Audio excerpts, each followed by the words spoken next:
খাগড়াছড়ি রামগড় পৌরসভায় শিক্ষাক্ষেত্রে অবদান রাখা প্রতিষ্ঠান জ্ঞানের আলো টিচিং হোমে অনুষ্ঠিত হল এসএসসি ব্যাচ 2025-এর বিদায় ও ষষ্ঠ থেকে দশম শ্রেণীর মেধাবী শিক্ষার্থীদের পুরস্কার বিতরণ অনুষ্ঠান। আমার নাম হচ্ছে পিঙ্কি ত্রিপুরা। আমি হচ্ছে একজন এসএসসি পরীক্ষার্থী। এখানে যেদিন থেকে আমি এসেছি এখানে পাঠদান করাটা আমার ভালো লেগেছে। এখানে প্রত্যেক শিক্ষক ভালোভাবে বোঝান, আমাদেরকে সহযোগিতা করেন, আবার সাপ্তাহিকভাবে পরীক্ষা নেন। প্রত্যেকটা বিষয়ে আলাদা আলাদা করে শিক্ষক আছে, তারা আমাকে ভালোভাবে বুঝিয়ে দেন, যে কোনো সমস্যা থাকলে ওগুলো সলভ করে দেন। তো এখানে এসে আমি আমার উন্নতির দিকটা তো এখানে স্যারগুলোও আমাদেরকে অনেক স্নেহ ভালোবাসা মমতা দিয়ে ভালো করে পড়ান। শিক্ষা বান্ধব নিরিবিলি পরিবেশে অবস্থিত এই প্রতিষ্ঠানটি রামগড় বিদ্যুৎ অফিসের পশ্চিম পাশে হাই প্লাজা মার্কেটের পেছনের রাস্তা দিয়ে প্রায় 50 গজ ভেতরে অবস্থিত। শনিবার সকালে আয়োজিত এই অনুষ্ঠানে অংশ নেন প্রতিষ্ঠানটির শিক্ষকবৃন্দ, ছাত্রছাত্রী ও অভিভাবকরা। এখানে আমি গত 8 মাস ধরে পড়ছি। আমি রামগড় সরকারি উচ্চ বিদ্যালয়ের একজন ছাত্র। আমার অভিভাবকও সন্তুষ্ট হয়েছেন এখানে পড়িয়ে, আমাকে দেখেছেন, তারা উন্নতি দেখেছেন আমার।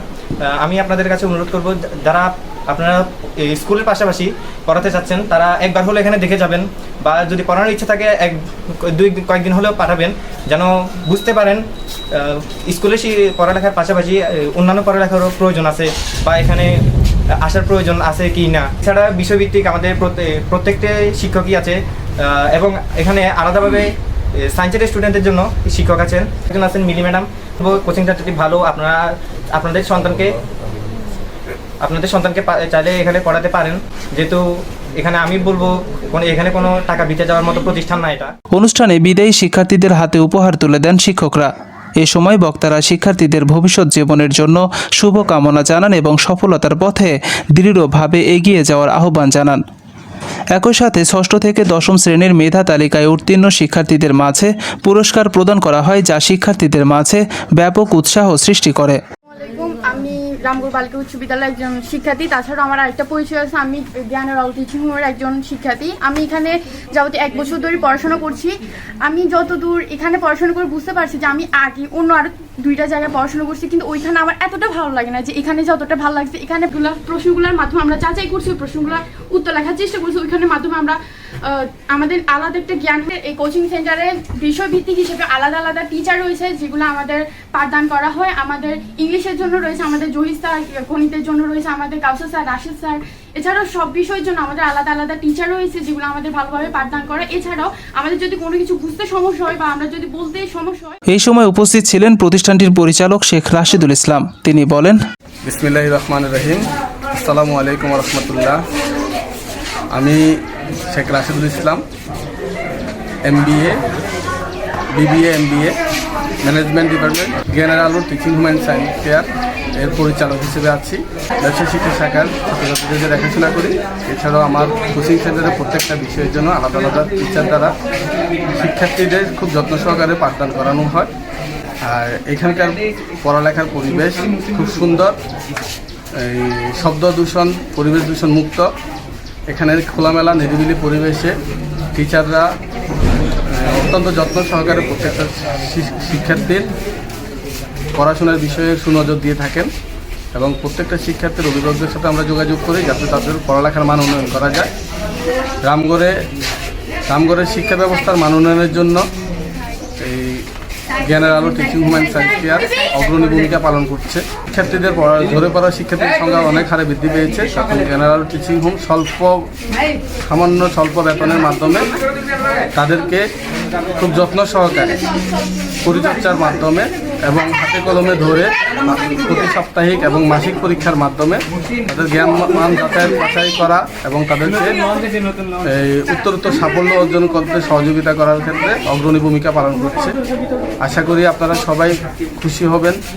গত 2024-এর এসএসসি পরীক্ষার্থী রয়েছে আমাদের জ্ঞান আলো টিচিং হোম থেকে। 17 জন পরীক্ষার্থী অংশগ্রহণ করে, এর ভিতরে 2 জন A+ পায়, 4 জন A গ্রেড পায় এবং 16 জন সাফল্য অর্জন করে। এই বছর 2025 সালে আমাদের জ্ঞান আলো টিচিং হোম থেকে সর্বমোট 30 জন পরীক্ষার্থী অংশগ্রহণ করবে। আমি এদের উত্তরোত্তর সাফল্য এবং এদের জন্য সকলের কাছে দোয়া প্রার্থনা করি। যাতে ওরা ভালো একটা ফলাফলের মাধ্যমে তাদের জীবনে উন্নতির উচ্চ শিখরে পৌঁছাতে পারে। এছাড়াও আপনাদের সকলের কাছে আমি সহযোগিতা চাই, দোয়া চাই আমার এই জ্ঞানের আলো টিচিং হোম সেন্টার এবং সায়েন্স ক্যারিয়ার যাতে উত্তরোত্তর সাফল্য অর্জন করে। আপনাদের সকলের সহযোগিতা আশা করি আমরা সামনে এগিয়ে যেতে পারবো ইনশাল্লাহ। আপনারা সবাই আমাদেরকে সমর্থন করবেন। আর আমাদের যদি কোনো ভুল ত্রুটি হয়ে থাকে, কোনো জায়গায় যদি কোনো গ্যাপ থাকে, ল্যাপস অ্যান্ড গ্যাপগুলো আমাদেরকে ধরিয়ে দিবেন, যাতে আমরা ওই ভুলগুলো শুধরে আমাদের শিক্ষার মান উন্নত করতে পারি। শিক্ষার্থীদের মধ্যে যদি আমরা এই জিনিসটা উঠে নিয়ে আসতে পারি, যাতে তারা ভবিষ্যতে তাদের জীবন মান উন্নত করতে পারে, তাদের ভবিষ্যৎ নিশ্চিত করতে পারে।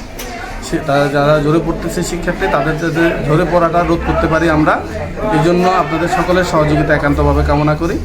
ধন্যবাদ সবাইকে। আসসালামু আলাইকুম। জ্ঞানের আলো টিচিং হোমের সহকারী শিক্ষক মোহাম্মদ আব্দুর রহিম এসএসসি শিক্ষার্থীদের উদ্দেশ্যে বলেন, তোমরা গত 10 বছর যা পড়াশোনা করছো বা যা পড়াশোনা করো নাই, সব কিছুরই ফলাফলটা পাওয়া যাবে হচ্ছে এসএসসি পরীক্ষার রেজাল্টে। যে এবার অন্যান্য বারের মতো না।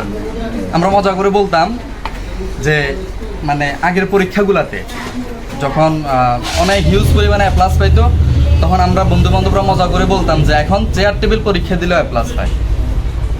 কারণ এ প্লাস বা পাস করার হারটা এত নিম্নগামী করে ফেলা হয়েছে, আমরা এটা নিয়ে ট্রল করতাম। কিন্তু আশা করি এবার তেমন হবে না। ঘাড় ঘুরাইতে পারো কিনা সন্দেহ আছে। কেউ যদি মনে করো পাশের জন বা পাশের স্টুডেন্ট বা পিছনের স্টুডেন্টের উপর ভরসা করে পরীক্ষা দিতে যাবা, তাহলে সে মনে পরীক্ষা না দিলেই ভালো। সেটাই বলতেছি, ঘাড় ঘুরাইতে পারো কিনা সন্দেহ আছে, ঠিক আছে। আর হচ্ছে ওই যে আগে তো 75 পাইলে 100 বানাই দিত। সুতরাং ছোটোখাটো ভুল করবা, ওগুলা নিরীক্ষকরা ঠিক করি মাইনাসের জায়গায় প্লাস দিয়ে, প্লাসের জায়গায় মাইনাস, ছোটোখাটো ভুলগুলা ঠিক করে এ প্লাস দিয়ে দিবে, ওই চিন্তা করিও না। যা লিখবা ঠিক তাই পাবা। কেউ যদি 75-এর আনসার করো, 75 পাওয়ার যোগ্য হও, সে 75ই পাবা। 1 নাম্বারও বেশি পাওয়ার চান্স নাই। ওএমআর শিট পূরণ করার সময় রোল নাম্বার, রেজিস্ট্রেশন নাম্বার সর্বোচ্চ সতর্কতার সহিত পূরণ করতে হবে। কোনোভাবেই ভুল করা যাবে না। আর মোস্ট ইম্পর্টেন্ট হচ্ছে বিষয় কোড। সব ঠিক লিখছ, বিষয় কোড 109-এর জায়গায় 108 দিছ, গণিতের জায়গায় ধর্ম দিয়ে দিছ, তাহলে কি হবে? 0 আসবে না? বাকি সব যেমন তেমন, বিষয় কোড যেন কোনোভাবেই ভুল না হয়। ভয় পাওয়ার তো কোনো কারণই নাই, ঘাবড়ানোর তো প্রশ্নই আসে না। অবশ্যই সাথে সাথে ইনভিজিলেটর যিনি থাকবেন ওনাকে বলবা যে আমার এখানে ভুল হয়েছে, এবং সেটা সমাধান করে নিবা। সমাধান কি কাটাছাড়া করে ফেলবা? কখনোই না। ভুল লিখছ, সমাধান করার আগে মানে নিজে নিজে কিছু না করে সরাসরি স্যারকে প্রশ্ন করবা যে আমি এখন কি করবো। উনি তোমাকে নির্দেশনা দিবে যে তুমি কি করতে হবে। তোমরা অবশ্যই যদি ভুল হয়ে যায় অবশ্যই স্যারের সাথে কথা বলবো। না হওয়ার জন্য যেটা আমরা করছি, আমাদেরকে স্যাররা শিখেছে যে আমরা প্রথমে ফোঁটা দিতাম, পেন্সিল দিয়ে কি করতাম, ওই ভরাট না, জাস্ট ফোঁটা দিতাম। আমার রোল নম্বর 77, 28, 53 তো 7, 7, 2, 8 এগুলোতে আমরা ফোঁটা দিতাম। একদম নিশ্চিত হওয়ার পরে তারপর আমরা ভরাট করতাম। আর ভরাট করতে হবে কিন্তু অবশ্যই কালো বল পয়েন্ট কলম দিয়ে, পেন্সিল দিয়ে অথবা জেল পেন দিয়ে ভরাট করা যাবে না। ভরাট করতে হবে মানে 5 টাকা দামের বা 60 টাকা দামের যে অল টাইম বা ম্যাটাডোর কলম যেগুলো আছে ওগুলো দিয়েই ভরাট করতে হবে। মেশিন যদি রিড করতে না পারে তোমার ফলাফল 0 আসবে। তারপরে হচ্ছে ওএমআর এর ক্ষেত্রে, যে নৈবর্তিকের ক্ষেত্রে একই কাজ করবা। তোমার প্রথমে কমন যা আসবে শুধুমাত্র সেগুলো দেখাবা। অনুষ্ঠান শেষে দোয়া ও মোনাজাতের মাধ্যমে সকলের জন্য কল্যাণ ও শিক্ষার্থীদের উজ্জ্বল ভবিষ্যৎ কামনা করা হয়।